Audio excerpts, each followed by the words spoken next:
This is a presentation of Northeast Streaming Sports. You're listening to TGI Sports Talk with your host Keith Angle on Northeast Streaming Sports.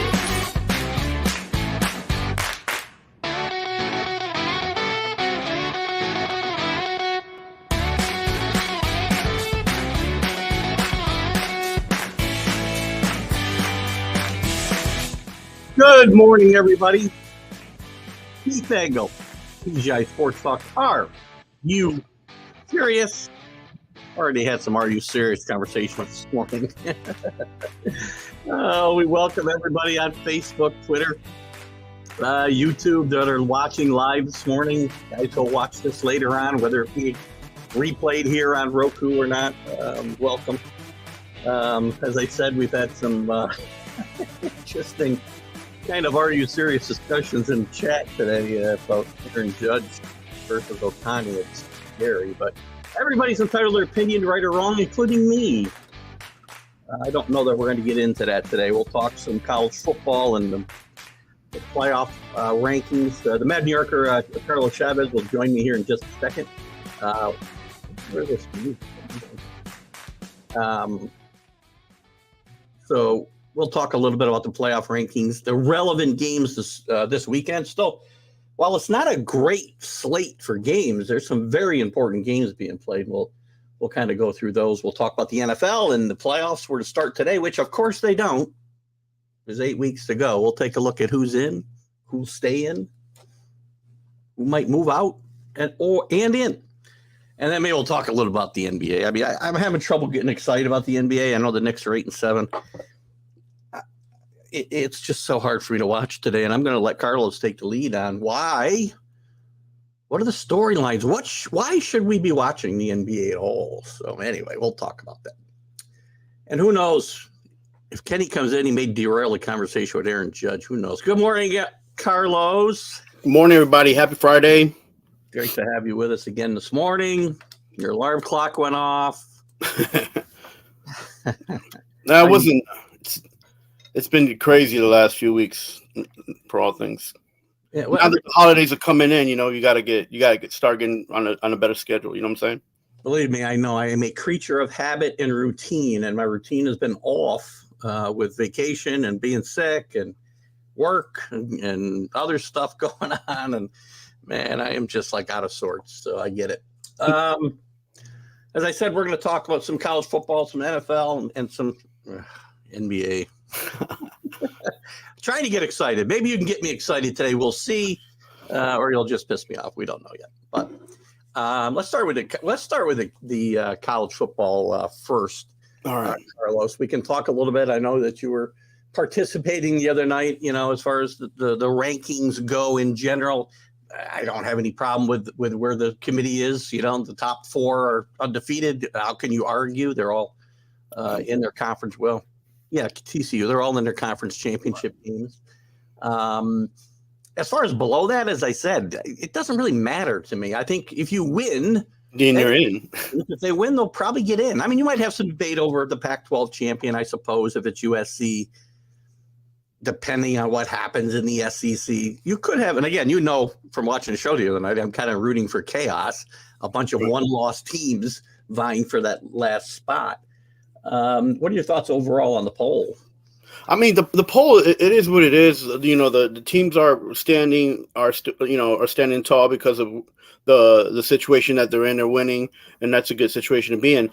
I mean, the one thing that bothers me about the way this is set up is the college bowl games end up being like, a little bit off than before. Because before, even if you're a team that lost 2 games, you were still playing a team that was higher in the higher rankings in the top 25. Let's say they would still kind of play each other. So the bowl games, I'm hoping that the committee makes it a point for the bowl games to be competitive, because nobody wants to see a number 4 team play a number 18 or 22 team. You want to make sure that these teams play. That's going to happen when we have the 12 teams. That'll happen. Yeah. Well, you got to quote your basement guy, but no, that's 16 teams, and I didn't go in depth. So, but that's what, to me, that's the only thing I'm seeing, because you're going to see it. Like you said, you're going to see some teams that are 3 or less losses, and they're going to be a monkey wrench to the committee, for sure. And but again, is that the conferences not being strong enough? Is that the teams having more parity? And the board, they're going to do what's most important for TV rankings at the end of the day anyway. So Yeah. Our opinions don't count. Right, no, and we've everybody's got them, obviously. Right. LSU's the only there's never been a 2-loss team in the 14 college playoff. I don't think there was ever a 2-loss team in the BCS playoff, for that matter. LSU's got a chance to be that first team. I don't know that it's a lock if they win the SEC championship that they'll even be in then. It's hard to keep the SEC champion out. I understand that. But that's a bad loss in week 1 to Florida State. Looks a little better now with Florida State playing better. And they got killed on their home field against Tennessee. I don't think Tennessee's out of the running here, even if LSU wins. It'd be very hard to take 2 teams from the SEC and not one of them be the champion. I get that. I think the biggest issue is that the SEC is is having a lot of these teams coming out, and there's a little bit more parity in the top this year, and that's a problem for the SEC to worry about, not the board, right? And like I said, the board is going to put the best team that's going to give them the best ratings, anyways. And it's not a bad problem to have if you're producing football players and you're getting money from that as well. So see, that comment, though, while it's not necessarily wrong, is something I agree with. As this committee's meeting, that TV ratings, they should not be coming into the equation at all. Their job is to come up with the 4 best teams. That's it. That's their only job. That's not what they're there for. I understand. That's why Cincinnati was still a question mark last year, even after going undefeated, right? Because, again, they do put those things in the equation, and they shouldn't. No. Their job is, at the end of the day, and you can use whatever criteria you want, their job is to find the best 4 teams. That's it. So, it's funny. We say it'll get easier. I want chaos, so we have a 12-team playoff maybe as soon as next year if it's bad enough, and not in 2026. Yeah, but Keith, how many times have we seen Ohio State in a championship situation, and it was just like horrific? Say that again. How many times have we seen Ohio State in a playoff situation, and it was just horrific? Every time. Notre Dame too.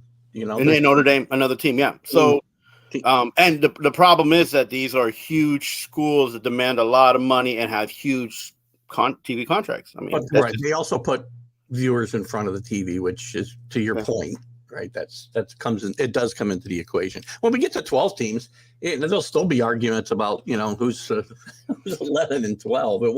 It won't necessarily matter. Now, the downside of this, I know people have said, and just to touch on this real quickly, that the 12-team will denigrate the regular season. I've disagreed. I think every game matters more. Where it will hurt is like this game coming up in a couple of weeks with Ohio State and Michigan. That game will have less importance in a 12-team playoff if the situations were the same as they are now, because there's no doubt, though, they both get in a 12-team playoff, right? So there wouldn't be as much on the line here, but unless a bye means that much, which it might. So, and look, I mean, could you imagine if Minnesota or even Penn State were undefeated somehow or another, and until they got to this point of the year, not like the end of the season, but to this point of the year, had they played each other late, or if there was a situation where they were undefeated until these last 2 games where Ohio State and Michigan would have to play Ohio State and Michigan, that would have been a mess, right? Yeah, that's never going to happen as long as James Franklin's coaching Penn State. But you're right. I mean, if these 3 teams had gotten to the last weekend, all with 1 loss, let's say, Penn State managed to beat one of those teams, they would have had to do that, right, to be even close. If they're going to be undefeated, they would have had to beat both of them. And then there'd be no question. They'd be the best team in the Big Ten. So anyway, these things do tend to play out. People get nervous. I know we talk about, geez, I don't know why LSU's ahead of USC or Tennessee's ahead of whoever. I mean, those teams, USC's they're going to either make or break their own season. They lose, they're out at any point, and they got a tough road to hoe. Starting this week to kind of get to some of the relevant games, UCLA and USC's really never had bigger stakes probably than they have this weekend, because USC needs to start this run. They got Notre Dame after this, and then the the Pac-12 championship game. This is probably the biggest game, I would say, of the weekend is USC and UCLA. Yeah, it is the biggest game, and at UCLA, by the way. And aren't they playing in the stadium? They're playing in a Rose Bowl, probably. Yeah, but that's one of UCLA's really home fields. They play their big games out there. So, man, they should play that in a smaller stadium because. Well, I think they'll do better there than they would do in a Coliseum where they hold 110,000 people and they get 60. So, man, they need to just hold it. They need to sell tickets, and they thinking they can sell a lot more than they really do. That's tough, man. I like USC to win this game. Their defense is atrocious, by the way. People talk about North Carolina's defense, and there's bad defenses all over college football today. I think that's but USC's is as bad as I've seen. I mean, they just are a sieve. The problem with other teams that have good defenses is that they've got like 3 or 4 losses right now. Yeah, well, except for Georgia. Yeah. Georgia's got a good defense, right? They're the best defense probably in that grouping of the top. 10. Well, let's say there's probably 8 teams in the 10 that have some kind of shot at getting in the top 10, getting in the playoff. And I would say Clemson and Georgia are the only teams with decent defenses in that whole 10. Yeah. Maybe LSU. They haven't played bad defense either, I guess. But Tennessee has days where they're good, and then they. I do think UCLA wins that game this week. Even though it's technically a road game, they may have more fans there than UCLA, to be honest with you. You got thoughts on that game at all?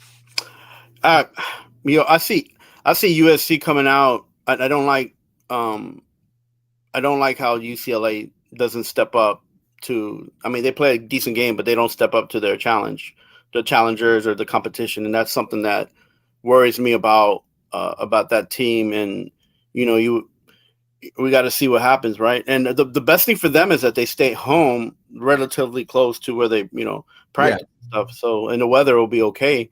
So there's a couple things that are in their favor, but they need to be in their own favor. They need to step it up, right?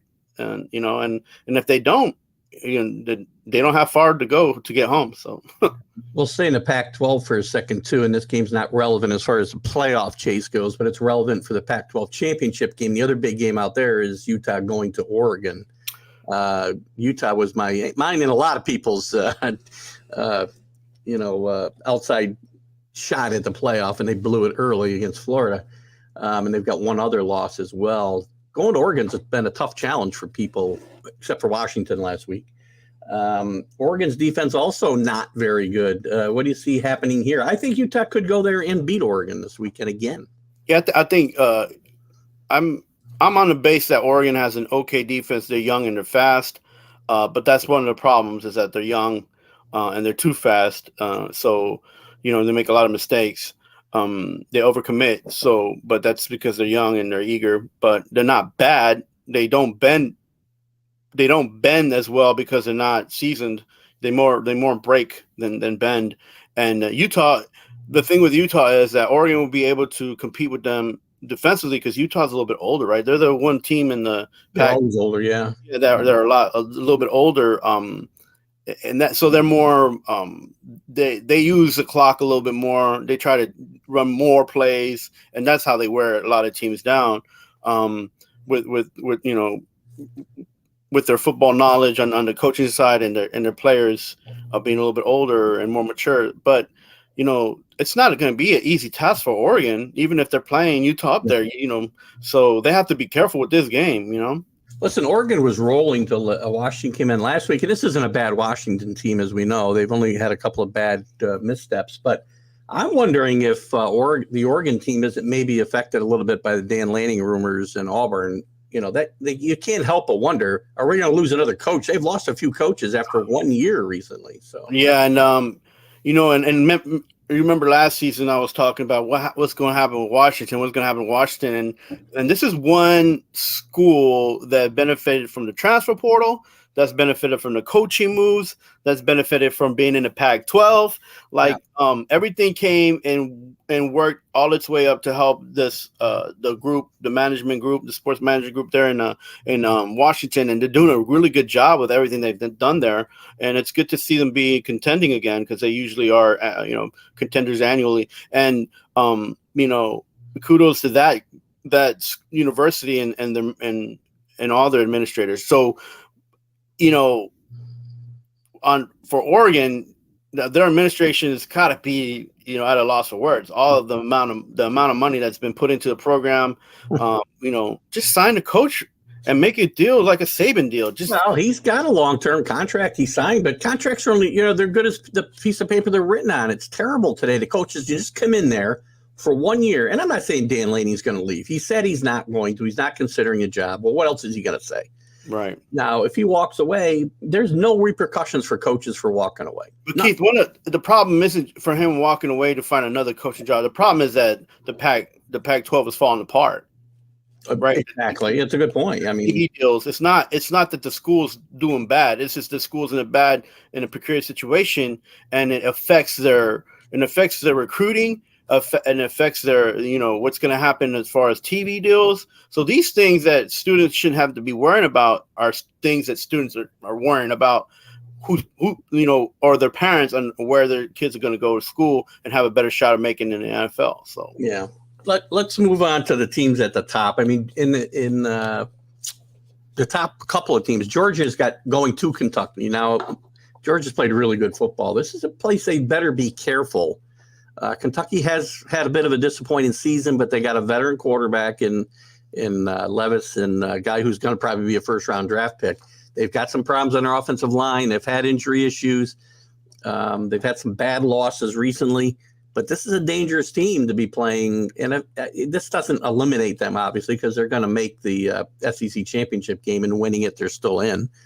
But if they lose this game, they'd have to beat LSU. They're not getting in with 2 losses and no SEC championship. So you think Kentucky's got any shot? I think they'll make it a game. I don't think they're going to win. Yeah. So Georgia has to kick and beat them down because Kentucky's already down, right? However, Kentucky's a fight. They're really frisky, and they're an aggressive team, and that's going to be one of the things that they can hang the coat on, is like, we beat Georgia. So, sometimes in the SEC, it doesn't matter, it doesn't matter how your year ends, as long as you beat the best team on or a rival, so. That's a great point. Kentucky's going to go to a bowl game, probably a lower tier bowl game, but this is their bowl game this weekend, right? And they're a dangerous team. There's no tougher quarterback in college, at least, than Will Levis. Man, that kid he gets killed during games. And watched him. It's scary, because what happens is that towards the end of the season, something happens to him. What he's not, and if he gets injured, he's not going to go to a combine. He's not going to go to a bowl game. He's not going to go to a combine. So then you don't know what you're going to get if you're scouting a guy as an NFL recruiter. But listen and scout. Listen, I mean, Georgia has to play up and make sure that they step on necks, because if they don't, a team like Kentucky, look at what Vanderbilt did the other day, right? Yeah. They're not going to go down. They're going to make any game their game, and they're going to hang their hat on that and be like, we had a decent season, and we beat one of the best teams. That's all you can do in the SEC if you're not in the top. You're not in the top 4 teams. It was Kentucky that Vanderbilt beat last week, right? Yeah. Yeah, and ended a 26-game losing streak. I'm sure Kentucky's a little ticked off about that as well. So they got to be careful. They got some motivation this weekend. So there's danger. There's one of the 4 teams have a chance to lose. I don't think they will, but I think it'll be a game. They'll make it a game. Kentucky will make this a game for sure. Probably the easiest game for these top 4 teams, I think, this week is Ohio State going to Maryland. Maryland's been dangerous at times. Their offense with Baby 2 up there has been good at times, but their defense isn't good. Especially in the Big Ten games. I think Ohio State will probably have no problem this weekend. I'm sure Maryland is hoping that there's some kind of snowstorm or rainstorm to make this game more even on the playing field. They don't have depth. They have a few players that are that are good, but they don't have any depth. And you know, this is not a bad team to play towards the end of the season. So right, Michigan has Illinois coming in. Illinois is playing great. Really, I mean, great might be a little over. No, you can say great because Illinois has been terrible for the last few years. Yeah, until 2 weeks ago, they were playing great. They were in charge of the at Big Ten West. And Brett Bielema has done a great job there building this up over the last few years. But they've stumbled the last couple of weeks. Still a dangerous opponent coming into it's a good thing for Michigan, for me, that this team's at home. I think, again, they'll give them a trouble maybe for a half, as Michigan has played that way this year. They've had trouble with even the worst teams till halftime most of the time. I think they'll come away with a win. But I don't think this is a gimme by any stretch for Michigan. It's not a game, but like Illinois lost a running back, right? So one of the best players in the country. Yeah, that will hurt a lot. Yeah. That's hurting them right now. You could tell, but they can play up to when or they could just play as well as they can until after the second half. The same thing happened with Northwestern was like hitting up on Ohio State, and then all of a sudden Ohio State woke up and then started playing better. Well, that was, like you mentioned before with Maryland, there were weather factors in that game too. The wind was tough. It was raining. I mean, you look at in those kind of conditions, just get out of there with a win, and it shouldn't hurt you. Yeah, that's all you hope for, is just win the game, man. Yeah. So the number 14 TCU also has a losable game. They're going to Baylor, who, they haven't had as good a season as last year, but it hasn't been bad. Their defense is still good. They got a great coach. And they got a lot of motivation here, too. They're still looking to get in the Big 12 championship game. They need this win. Baylor just started partying too soon. The beginning of the season, they were doing great.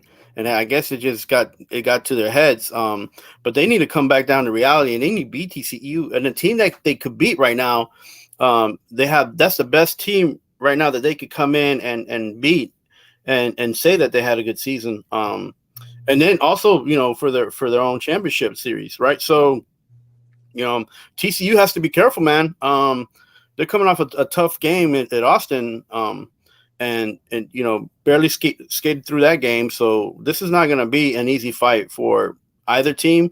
But the team that plays the best will win, or the team that's the luckiest. Yeah, and the teams that are still fighting to get in, I don't think any of them really have games they just have to worry about. Tennessee's looking for style points, and they're going to go to South Carolina. And probably just roll it up. They scored 66 last week. I would look for them to score 55 or 60 again this week, trying to roll up some style points. Right. So what I talked to when I do this Sports Scope with Robert Butler, we talk about Tennessee a little bit more in depth. But my hope is that Pure goes and puts in a kind of plan where the young guys are getting more experience, right? The team is getting a little bit healthier, build their depth, and then and see where it goes from there. First, you got to score, though, right? You got to score your first 21 points, and then you can do all that. Yeah, because you can't afford to win this game by 6. You got to win this game by 3 touchdowns at a minimum, I think. But you don't need to play hooker, all day long. I don't think. Once you start scoring, once you're up 21, you don't have to depend on him.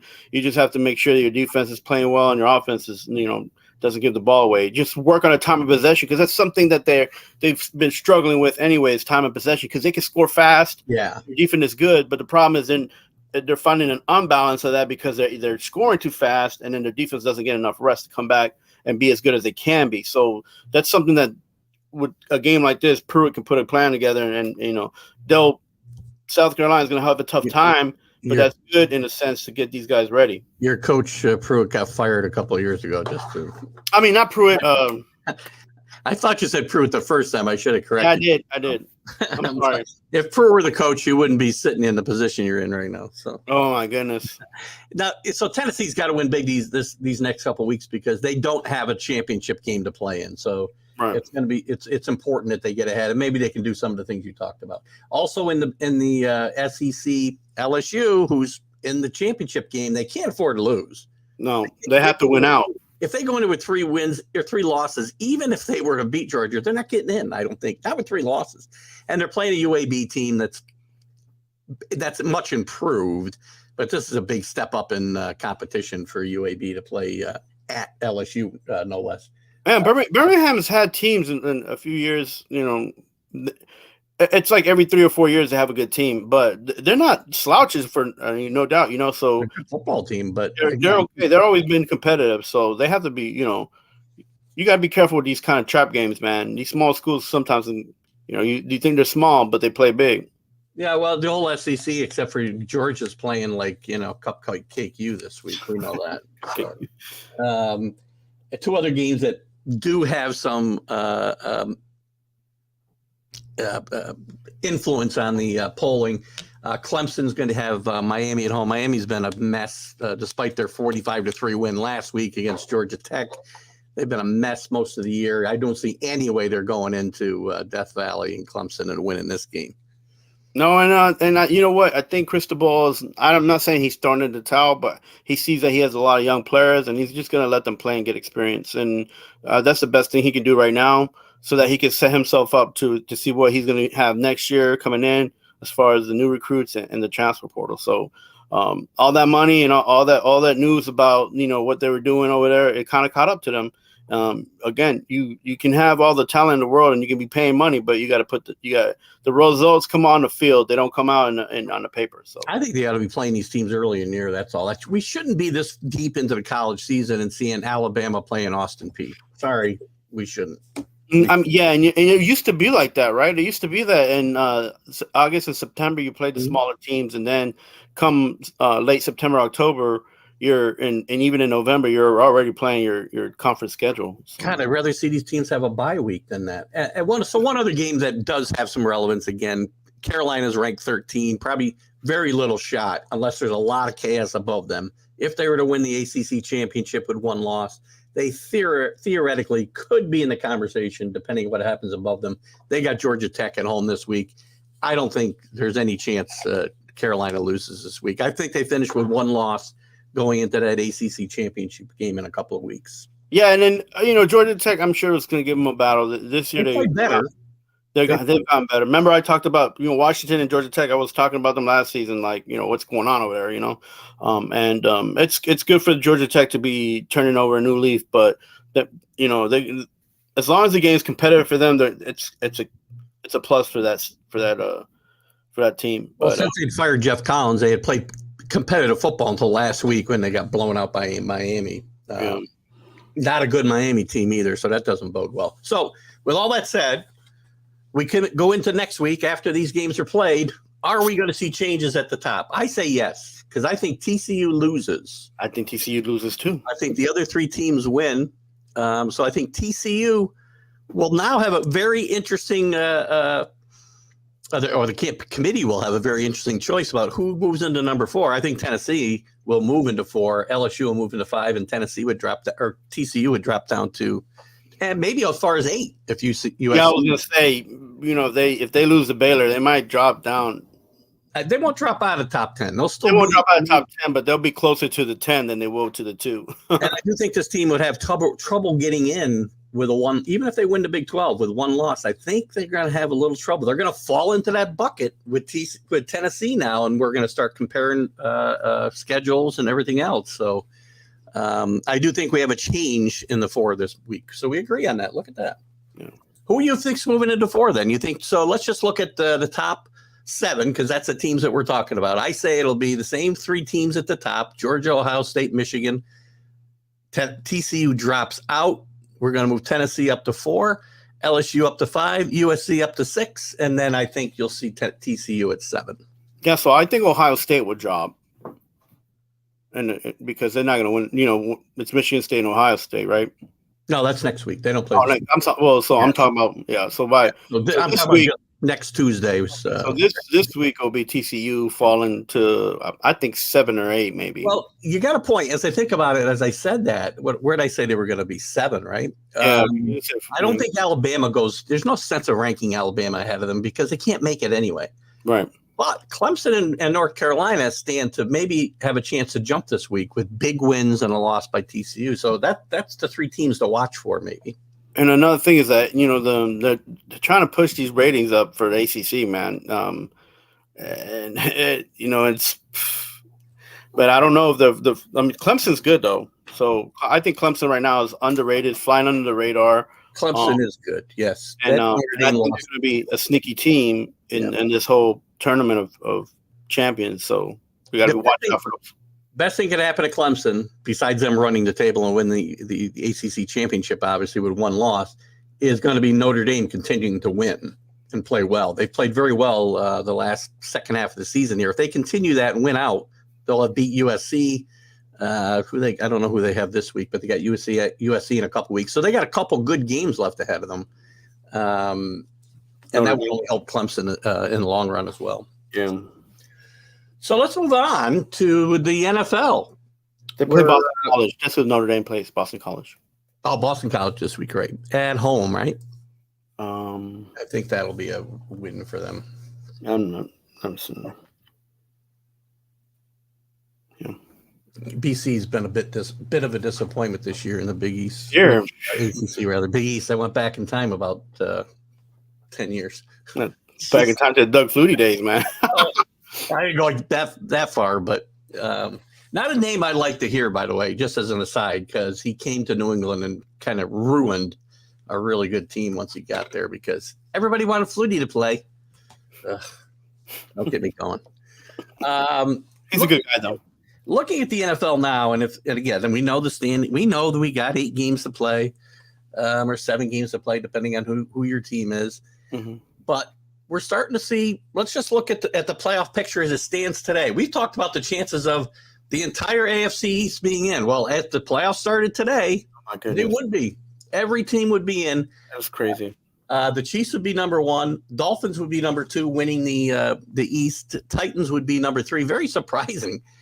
Titans team to me, but they seem to be surprising, Keith. Again, they won that game last night handily with like 7 starters out.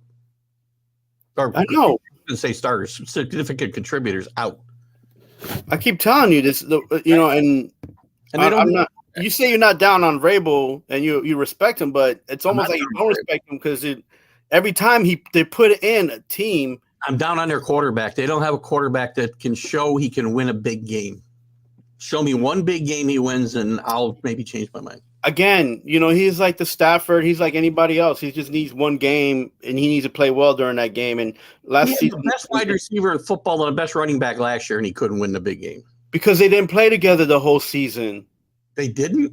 No, you were injured, man. Well, so Henry was injured most of the season. Julio Jones is doing what Julio Jones is doing now at Tampa Bay. He just shows up every 3 or 4 games. Tannehill's never gonna make it to a Super Bowl. I'm not saying that Tannehill's a great Tannehill and down on Daniel Jones. I don't understand. No, listen. I'm not saying that Tannehill's the best quarterback that is out there, and he's got all the tools and everything. All I'm saying is that if he plays up to his potential, they can win games. That's all I'm saying. Daniel Jones, nobody knows his potential because he's been through 4 coaches. And are they going to win games in the playoffs is the question. Well, with or without Tannehill, they haven't won. They've been one and done for a long time. So it didn't matter whether it was Tannehill. It was, the same thing happened with Mariota. The same thing happened with, other quarterbacks. So I'm just saying, they're a good team right now. Well, let's just move forward from that. Right. Well, they're going to make the playoffs because that division is so awful, so it doesn't matter. All the divisions are awful. The Ravens would be 4, winning the North. The Jets, Bills, and Patriots. So the entire AFC East in the playoffs as of today. The Patriots win a tiebreaker over the Bengals and Chargers right now, though. Now, if we're going to look at teams that are going to stay, I don't think there's any way the Chiefs don't make it. I don't think there's any way the Dolphins, Titans, and Buffalo doesn't make it. Probably the Ravens, too. So this becomes a battle between the Jets, Patriots, Chargers, and Bengals, in my mind. And the Patriots have a very tough schedule the second half. So it's going to be and they actually play the Bengals during that second half. So that'll be an interesting matchup. I think this week's game, the Patriots and the Patriots and Jets, is an important matchup. Yeah, as important a game as we've seen for these teams, especially, and maybe in the league, because it's going to have serious playoff implications at some point, possibly. And again, I think the Jets stay in. I think the Jets and Bills stay in as well. I really do. So I think this comes down to Patriots, Chargers, and Bengals. Is there a team outside of those three I just mentioned that got a chance to make a run in the second half? I don't see it. Below that, you got the Colts, the Browns at 3-6. They're not. These teams aren't going on 7-game winning streaks. Yeah, I don't see the Jets getting better. I mean, but they have a nice young team. They have a little bit of depth, but they lack that quarterback. Not having a quarterback to run pretty well against Buffalo, mistake free. Yeah, but another thing though is that they still gave up the ball too soon. They have a problem with time possession, which doesn't allow their defense to rest and what's needed to get because they do have a playoff looking roster for defense. But if your defense is on the field longer than it needs to be, then it doesn't matter who's on that roster. Well, the World Football Championships start in Qatar here. I'm not sure. What is that, soccer? I'm assuming. Yeah. The FIFA Championship, yeah. I can't say the name, so I apologize, but welcome to Are You Serious? And, that's football for you guys, unfortunately. Well, the team I fear the most is the Netherlands, and I think that they'll come out in the quarters. The Netherlands will. Are we talking about the World Cup? This is the World Cup? The World Cup starts. I got you. Well, I'm an ugly American. All I care about is the USA. When they're out there, I'll stop watching. Yeah, it might be as soon. I apologize for it. Yeah, no, but look, this Thursday game with the Bills is going to matter a lot too. So, we got the Bills and the Patriots play on Thursday this week coming up. So the Patriots have the two next games. The Patriots have to win if they want to be in the playoffs. If not, that's it. They're done. Well, they're not done, but it does hurt their chances a lot. It hurts, yeah, because that's their two divisional games, bro. The Chicago loss really hurt this team. It's a not conference game, so it doesn't hurt them if there's a tie later on. But the fact that they should have won that game at home easily, and they got blown out is not a good omen. And its schedule gets tougher. They got to go to Minnesota. They got the Bengals at home. So there's some tough, and they got the Bills twice yet, and the Dolphins again. So it gets tough from here. So yeah, they have to win because do you think they're going to win later and they're going to beat the Dolphins?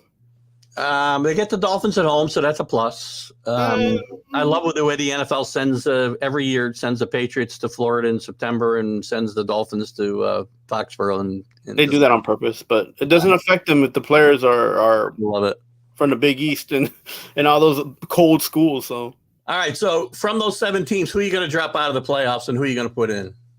I'm going to leave it as it is. Well, maybe the order might change, but I'm going to say these 7 teams make the playoffs. Yeah, the order will change a little bit, but so the question is, do you want to put the Chargers or Bengals in? No, it's the right now. It's the Chargers. They have a better chance. The only problem is they're not winning as many games as they should, but they're in almost all the games. Well, they've been hurt. I mean, I think Herbert's done a great job, and the coaching staff's done a great job. They play the entire season without their number 1 wide receiver. His name's escaping me at the moment. He's on my fantasy team. What the hell's his name? Keenan Allen. Keenan Allen. Thank you. He's been out. Mike Williams has missed the last 2 or 3 games. So for them to stay afloat has been good. So yeah, and their defense doesn't get as much credit as it should. Their defense is okay. And the reason is because Herbert keeps the guys on the field, and it gives the defense an opportunity to play a little bit better. So that team is going to be scary, man. And so I think the Chargers will, in the second half, pass the Patriots or somebody else. Yeah, they'll pass the Patriots. So the Patriots are out. Yeah. Bills are in. Yeah, unfortunately, yeah, because Jets are in. No. So you're telling me the Bengals are going to make it as well then? I have a feeling the only other 2 teams that I can see have a chance, unless Jeff Saturday's turned things around in Baltimore, yeah, Indianapolis. No, the problem is these teams.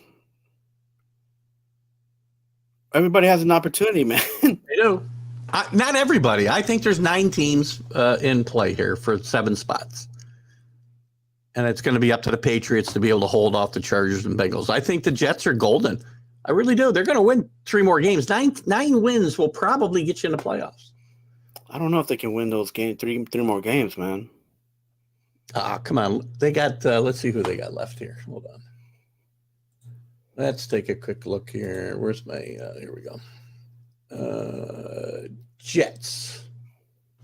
They get 6 wins now, right? Yeah, and they got to play the Patriots. They're going to lose. They got the Bears at home. They're going to win that game. That's 7 wins. You think, oh, man, you got the Bears are one of those teams, man. And I'll give them a loss at the Vikings. I'll give them a loss at the Bills. They got the Lions. That's a win. That's 8 wins. They got the Jaguars at home. Won't be easy, but that's 9 wins right there. This at the Seahawks, at the Dolphins. 9-8 seems like at least where they can finish, and 9-8 ought to make the playoffs in both these conferences, I would think. So they finish at the Dolphins. They have the Seahawks. That Jags game they can probably win. The Detroit game Detroit's going to put them in a. Detroit's not beating the Jets right now. I think the Bears and the Detroit will give them the biggest the most competition where they expect to win. So I think those 2 games they're going to play close. They're bound to fudge one of those 2 games. All right. Well, we're going to move on to the NFC because I say all seven of these teams say the same. You're dropping the Patriots. You want to drop the Jets. So you're going to say the Bengals and the Chargers go past the Patriots and Jets. All right. Yeah. All right. Moving to the NFC, the surprising NFC East might get 4 teams or 4 teams as well. It's possible. The Eagles are 1. The Vikings are 2. Surprisingly, 8-1. Great win last week, although Buffalo pretty much handed it to them. Sorry, Vikings fans, by fumbling the ball on the goal line when you're just running out the clock. The surprising Seahawks at 6-4, first place in the West. The Buccaneers, because hang on, let me get through the 7. The Buccaneers 5-5 in that horrible NFC South. Somebody's got to go to the playoffs. So Giants 7-2, the first wild card. Cowboys, 49ers 5-4. Bengals just on the outside at 5-5. Everybody else 4-6 or worse in the NFC. I'm not a big 49ers fan. No, I don't. I think they're going to fall short. I do too. I think all these teams stay except the 49ers. And I'm going to say, just like I say, in the AFC, 4 teams from the NFC East are going to get in. The team formerly known as the Redskins are going to go by the 49ers. Is there any other team? Let's start here. Is there any other team, the teams that are out, that are going to make a run? Do you see the Cardinals making a run at 4-6 the way they played? I think they have a better chance of making a run because of that division they're in, right? The Rams are not doing well. The 49ers are up and down, depends on what week it is. Rams are just a dumpster fire. And then I don't see any of these teams coming back here. The Packers aren't going to make a run. Cardinals aren't going to make a run. The Falcons are lucky to be 4-6. You think it's luck? Man, they're okay. Not a good football team. Did you watch out for them Thursday night? Did you watch them play last Thursday night? That was I did, but I told you to watch out for them. I told you that team watch out for them, but it's all they're gonna upset teams that are gonna be trying to make runs and. Well, yeah, but I'm talking about them making the playoffs right now. They are not a fact. Well, they could be because somebody's got to win that North. If the Buccaneers, I thought the Buccaneers would finish under 500. They got a little momentum going right now. 9-8. Or 8-9 might win that division. So I guess you got to keep the Falcons alive and maybe even the Saints and Panthers, the way this division's going. They're only 2 games back. But right now I'm going to say that the Buccaneers, after watching what I've seen, especially the last couple of weeks, the Buccaneers seem to be getting it together a little bit. Finally, yep. I think the only team with a chance to get in here other than just the team formerly known as the Redskins here could pass the 49ers, who I'm not sold on. Everybody else loves this. I think it's a big question whether Deebo Samuel and McCaffrey, who are a great combination when you have them healthy, it's debatable they're going to be able to stay healthy for this entire late season run. Their problem is San Francisco's problem is their health, and it continues to be their health because they can't get these as much as tools as they got. They can't get them all on the field together. They got three great weapons in Samuel, McCaffrey, and Kittle, and you're right. It's very hard to keep them all healthy. Yeah, so I don't know what it's a system that they're running, but everybody wants to stay talking about it, but that system didn't help the Green Bay Packers last night. So. Oh God, you and the Shanahans, man! Did they leave you out of their Christmas card list one year? What happened there? They ruined RJ3's career, the dad, and that's it. They've been ruining football for the last 5 seasons. So, well, I think it goes back further than that. I think you got a problem with the dad. No, he was okay. People, they could control the Broncos, and they were okay. But this tree had grown too fast, too much and too fast. Too much and too fast. All right. So you're going to drop anybody out of this top 7? The Giants, by the way, we talked about the Jets. We got to talk about the Giants. Oh, Lord. That's not a bad record. They already one game up that I thought there was going to be. So Daniel Jones has played as good as Daniel Jones. MVP right now is Saquon Barkley. I'm not saying Daniel Jones has no weapons except Saquon Barkley. That's it. Saquon Barkley has no other teammate except himself. How about that? Giants trade Tony, by the way. He's going to be what about that trade? It's not. It hasn't really a big deal in Kansas City. I guarantee you. That kid's got talent. I don't understand why they gave up on him so fast. Because he's a showboat, and they don't need that right now. What you need wide receivers though, and they don't have any. No, that's just good. Hey, listen, it's whatever Schoen and Dable decide to do and screw up this organization. So it's up to them. They haven't screwed it up so far. They're 7-2 with no weapons at wide receiver. Great job by these two, by Dable this year. He's coach of the year in the NFC. Oh gosh, coach of the year. Give it to him. Just give it to him. Well, maybe the Eagles coach we got to consider. Sorry. I'm the Vikings coach. He's 8-1. Well, you know what? You got a lot of contenders for coach of the year there. You got the Eagles coach, because Sirianni. I can't say his name. Sirianni, right? Yeah. You got the Vikings coach, McDonald. McDonald. That's his name. You got Pete Carroll, who's done a great job in Seattle. And you got Brian Daboll in my mind, all contenders there. But McDaniels for the Dolphins, man, they're 7-3. That's the AFC. So yes, I would say he's definitely in the running. I would say, sorry, Robert Salam's going to be in the running. If the Jets make the playoffs, he will be in the running. And if the Patriots make the Super Bowl, we'll call Bill Belichick the coach of the year. How about that? Yeah. Then the new best administrator of the year for next year. Get that $100 ticket, man. Oh, Lord. It's a mess, right? So we'll see what comes out of this mess. It's worth about $5,000 that ticket right now. They got to win the Super Bowl though. I'm not spending the money. Don't worry about that. Let's what else you want to talk about in the NFL right now while we're still in the NFL before we move to the at your request to the NBA? Well, look, I think that the Vikings need us, they're doing okay, but they still need to step it up. Morning, Robert Butler. Good morning. That's still this Thanksgiving, guys. If you don't do anything, watch football. Well, I gotta eat turkey and watch football. So yeah, I mean, I can't. Being diabetic, I can't do what I used to do. So, but what I will be doing is I'll be watching all 3 of these games because they're all important and they all will be fun, as far as like for the standings to shake up. So, it's gonna be a great day of football in Turkey, right? I think it's going to be a great second half of football. This league's wide open. But as far as when we get to the playoffs, I think anything can happen. I do think we're starting to see teams solidify some playoff spots, though, because the teams that are out are so bad. Except for a couple, the Bengals, the Chargers, and the team formerly known as the Redskins. The rest of the teams are awful. Not even a question. They're awful. It's time to be playing for some draft picks. Then possibly, those teams aren't even going to try to win, which is another problem, right? Mm.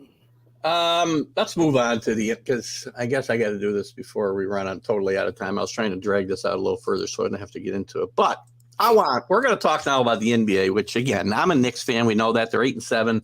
They're playing decent ball, up and down ball. The Nets are dumpster fire. The Lakers are a dumpster fire. The Bulls are a dumpster fire. The Warriors, the Spurs, all the teams the league needs to be good are terrible. Right. Why should we even be watching? I got the wrong manner up. Good. Because there's no baseball. Well, no, not because there's no baseball, but because at the end of the day, you have right now teams that can be changed, that other teams can be uprooted and changed with the trade deadline, coming to an end here soon. But the trade deadline's in February. It's going to come sooner than you think for some teams. So well, they might make moves sooner. Yes. Yeah. So you have Philadelphia, who's looking to move a coach. You have the Knicks, who might be thinking about moving on from a coach, which I always thought he wasn't a wrong place. Sorry? Won't happen during the season. I think they have too much respect for him to not do that, but I think it'd be better if they just moved on from him now. They're going to be on the cusps of even that 6th spot in the East. They're going to play well enough to have a chance at that in the play-in tournament at a minimum. But this is a defensive-minded coach who has the ability to actually teach a system that is not viable in the NBA. I'm not saying you can't play defense in the NBA, but he wants to play a style that won't even help them become competitive. So you want to keep blaming Thibodeau for this, though, but Leon Rose keeps bringing in guys who are defensively challenged players. Because that's okay. So Rose is another issue as well. They're not in sync at all. The only one person that actually I think can do the job is already sitting there as one of the managers, anyways, and. I don't feel like he's stepping up. I don't think Perry's stepping up enough to say, "Hey, let's do it this way." No, because Rose is, he's an autocrat. He's in total control over that. And Perry probably, if he had his hand in it more, would probably set up a team to be even more successful. And I'm sure Perry doesn't want to say anything, but he knows that Thibodeau's not the guy. So, and I think Rose knows that Thibodeau's not the guy, but Thibodeau has a contract and he doesn't want to look for another coach, or he probably won't be able to find another coach that wants to be in New York. So I'll agree with you to the point where if the Knicks don't improve during this season, if they don't win a playoff series, and I go into the playoffs. I say if they don't win a playoff series, I think Thibodeau and Rose will both be gone. I just don't understand why Perry doesn't have an effect that he has had on prior teams, and in formulating better teams and playoff teams. I mean, just because you're a voice in the room doesn't mean your voice is getting listened to, though. That's the problem here. It's always been the problem with the Knicks, right? There's one guy at the top who doesn't listen to anybody else. Phil Jackson, Donnie Walsh. You go back as far as you want. Who's ever at the top, and sometimes it's worked out, right? Oh yeah, when they had Larry Brown, when they had those other coaches, Larry Brown, they were atrocious when they had Larry Brown. And they had Hawkins too. That's when Isaiah was running the show when Larry Brown was there. Another horrendous front office move. Knicks have made horrible front office moves since they brought the guy from Dave Checketts from Utah. Dave Checketts did a great job with the Knicks for a bunch of years while Pat Riley was here, and even for years after he walked away. But they've been irrelevant for 2 decades almost because of the front office decisions that they've made. They're just trying to make money, man. They got to sell T-shirts and jerseys. Who else is relevant in the NBA before we run out of time here? Who else is relevant we should be paying attention to? Because I just listed a bunch of teams that, and I talk about this a lot. I don't know if you and I have. There's certain teams in every sport that the league and the sport is better because these teams are relevant. The Knicks in the NBA, it's the Knicks, the Lakers, the Celtics who are playing well. I think Milwaukee right now is holding ground to be in the middle of America. Milwaukee Bucks. Yeah. In the NBA right now, the core that they have is still kind of together. They need to make that core. They need to move on from a couple of those guys to stay relevant. But that whole blue collar team, that's them right now.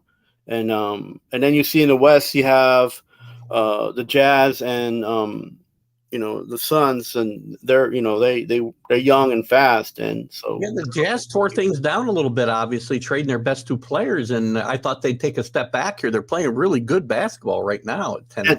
So that youth movement sometimes can benefit a team, and it allows the coaches to coach, and it allows the teams to build character. When you do a movement like that, when you have movement like that, and I think Danny Ainge knew it was time for that as well, because sometimes these contracts get so bloated that it's happening in Philly, right? You have all these guys that are getting paid that not, the value isn't showing up on the court, and so then you do a youth movement such as what they're doing there at the Jazz, and it's not a bad thing. It's just they moved on from their head coach, who'd been very successful as well, but couldn't get it done in the playoffs. Right. When you had a play, that's the thing. When your fans are expecting to be in the playoffs, it's hard. Remember, the Rangers did it in hockey. Yeah. I mean, so let's talk while we're out west. I mean, the Lakers. What are the Lakers thinking about? They think they bring in a new coach and bring all the same players back, and something different was going to happen. What's wrong out there? Again, that's got to be the front office. Or they're letting LeBron run the show and he's running into the ground, one or the other. I think it's just a combination of wrong timing, lots of money, and a great organization. It's just not all of that has hit at the right thing at the right time for them. And plus, if you think about the Lakers of old, if you're going back, as far as Kobe was 18 when the Lakers got him. They were able to, they always put players around him to mentor him, and they always had a semi-young team. With Paul Gasol he was younger. He wasn't in his prime, right? Kobe was on the other side of the mentoring by the time they got Paul Gasol. Yeah, and then you had Artest, and you had those guys that come in, but they were hit in their prime. These guys that they got in the last 2 or 3 years are past their prime. And that's the problem, and they got rid of all their youth that was going to give them an opportunity to move forward and help LeBron. But, they got excited about trying to win a playoff, a little bit too soon. And the whole COVID championship series, all that, I think, deterred their focus on how this team could be built from the youth they had and LeBron as a piece. I think the unusual circumstances, and again, a championship's a championship. They're all playing under the same rules, but I think that might have that championship might have fooled them a little bit into how good they might be going forward. Yeah. So there's a lot of teams like that too, right? The whole COVID thing that has happened to them, and during that time, more and more money was given to players, which to me it should have been backwards. But I guess they wanted to keep these guys interested and keep them from not taking that year off or avoiding being in the league. So I mean, that's a great point. I mean, we talk about the money getting thrown around in other leagues, but the NBA, I mean, there's so much money being thrown around to one guy, like Bradley Beal in Washington is a great example. The guy's getting paid $1 gazillion. How do they afford to fill out the rest of the roster? That's a lot of these teams have the same issue. Yeah. Even teams like the Lakers, when you got so much money tied up in LeBron and Anthony Davis and even Westbrook, you're hamstrung. How are you going to fill out a roster? A big three. So if you're going to invest in a big three, you better be able to find the right pieces. They better be good, number one, because that's worked, that formula. But I think it's starting to wane. But then you got to be able to get functional players around them. Yeah, and then people always talk about a big three, or getting. No, I don't think it. To me, it's always been you might have the 3 guys, but it's always been the 9 guys on your roster, the 11 guys on your roster that make these big 3 also make them play better as well. You have to have depth, man, and when you go on when you play in the NBA and you play all those games, if you lose one of the big 3. You're already back towards the bottom of the league with that. So well, you've talked me into watching the NBA once college football's over. Now maybe I can get into it. I don't know. As long as I don't have to watch Kyrie and the Nets, I don't care. Oh, geez, I didn't even talk about them. I didn't leave myself enough time. That's on purpose, so the top of my head didn't blow off talking about Kyrie. Carlos, thank you today. Thanks, guys, for watching. We'll be back next Friday. No, happy Thanksgiving, people. Enjoy your turkeys. Have a great Thanksgiving, everybody. We'll see you next Friday morning when you're all full and half awake. See you later. Keith Engel for the Mad New Yorker. Have a great day.